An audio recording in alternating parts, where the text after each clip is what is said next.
രാജസ്ഥാനിൽ നിന്നുള്ള ബി.ജെ.പിയുടെ നേതാവായ വസുന്ധര രാജെ തീർച്ചയായും ബി.ജെ.പി വിടും എന്ന് അറിയിച്ചിരിക്കുകയാണ്. ഇനിയും അപമാനിതയായി തുടരാൻ താല്പര്യമില്ല. ഒരു രീതിയിലുള്ള സ്ഥാനമാനങ്ങളും മോഹിച്ചിട്ടുമല്ല.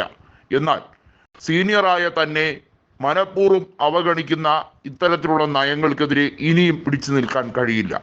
താനൊരു അദ്വാനി പക്ഷക്കാരി ആയതുകൊണ്ടായിരിക്കാം തന്നെ എല്ലാവരും അകറ്റുന്നത്. പക്ഷേ ഇപ്പോഴത്തെ ഭരണം എന്നത് എപ്പോൾ വേണമെങ്കിലും താഴെ വീഴാവുന്ന രീതിയിലാണ്. ഭജൻലാലിനെ ഭരിക്കാൻ അറിയില്ല എന്ന് മാത്രമല്ല, എം.എൽ.എമാരെ കൂടെ നിർത്താനും അറിയില്ല. അശോക് ഗെഹ്ലോട്ട് കൃത്യമായും ആ കാര്യത്തിൽ എല്ലാവരെയും ഒരുമിപ്പിച്ച് നിർത്തിയിരുന്നു. അത് കോൺഗ്രസിൽ നിന്നും കണ്ടുപഠിക്കേണ്ട കാര്യമാണ്. കേവല ഭൂരിപക്ഷം മാത്രമേ ഉണ്ടായിരുന്നിട്ടും കോൺഗ്രസ് 5 കൊല്ലവും മുന്നോട്ട് കൊണ്ടുപോയി. ഭരണത്തിൽ പ്രതിസന്ധി ഉണ്ടായിരുന്ന നിമിഷങ്ങളുണ്ടായിരുന്നു. പൈലറ്റും ഗെഹ്ലോട്ടും തമ്മിലുള്ള പടലപ്പിണക്കം ഉൾപ്പെടെയുള്ള പ്രശ്നങ്ങൾ. എന്നിട്ടും അവിടെ സുഗമമായി മുന്നോട്ട് കൊണ്ടുപോകാൻ കഴിഞ്ഞു. അന്നേരം കുതിരക്കച്ചവടവുമായി ബി.ജെ.പി സംസ്ഥാനം തിരികെ പിടിക്കാനുള്ള തീവ്ര ശ്രമങ്ങൾ പലതും നടത്തിയതാണ്. പക്ഷേ അതിനെയൊക്കെ തടയിട്ടുകൊണ്ട് തന്നെയാണ് അശോക് ഗെഹ്ലോട്ട് മുന്നോട്ട് പോയത്. ഇപ്പോഴിതാ 116 സീറ്റുകൾ ഉണ്ടെങ്കിലും അതിൽ എം.എൽ.എമാർ കൂട്ടത്തോടെ രാജിവെച്ചാൽ ബി.ജെ.പി വലിയ രീതിയിൽ ഇരുട്ടിലാകും. അത് സംഭവിക്കണ്ട എന്നുണ്ടെങ്കിൽ തീർച്ചയായും അനുനയം ആവശ്യമാണ് എന്നുള്ള ഒരു താക്കീത് രൂപത്തിലുള്ള വസുന്ധരയുടെ ഡയലോഗാണ് ഹിറ്റായി മാറിക്കഴിഞ്ഞിരിക്കുന്നത്. വസുന്ധര നേരിട്ട് പറയുകയല്ല, അനുയായികളെ കൊണ്ട് പറയിപ്പിക്കുകയാണ് ശീലം. വസുന്ധര രാജയെ പോലൊരു മുതിർന്ന നേതാവിനെ എത്രത്തോളം അകറ്റി നിർത്താമോ അത്രത്തോളം നിർത്തിക്കഴിഞ്ഞു.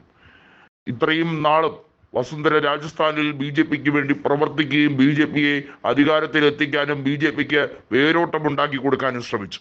കഴിഞ്ഞ ലോക്സഭാ തെരഞ്ഞെടുപ്പിൽ വസുന്ധരയുടെ മേൽനോട്ടത്തിലല്ല ലോക്സഭാ തെരഞ്ഞെടുപ്പ് അവലോകനം ഉൾപ്പെടെയുള്ള കാര്യങ്ങൾ ഇലക്ഷന് മുമ്പ് നടന്നത്. സ്ഥാനാർത്ഥികളെ നിശ്ചയിച്ചപ്പോഴും പൊടുന്നനെ കാര്യങ്ങൾ അവരുടെ പരിധിയിലാക്കാൻ വേണ്ടിയാണ് ബി.ജെ.പി ശ്രമിച്ചത്. അതിന്റെ ഫലമായി 25-ൽ 11ഓളം സീറ്റുകൾ ബി.ജെ.പിക്ക് നഷ്ടമായി.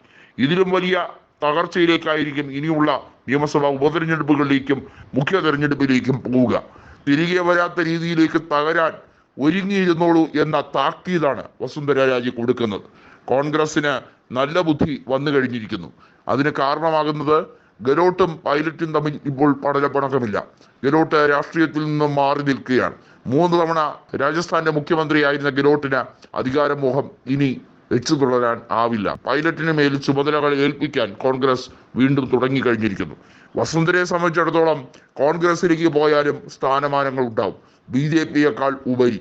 അതുകൊണ്ട് തന്നെയാണ് ഭജൻലാലിനെ മാറ്റാനുള്ള നിർണായക നീക്കം വസുന്ധര അനുയായികളെ കൊണ്ട് നടത്തുന്നത്.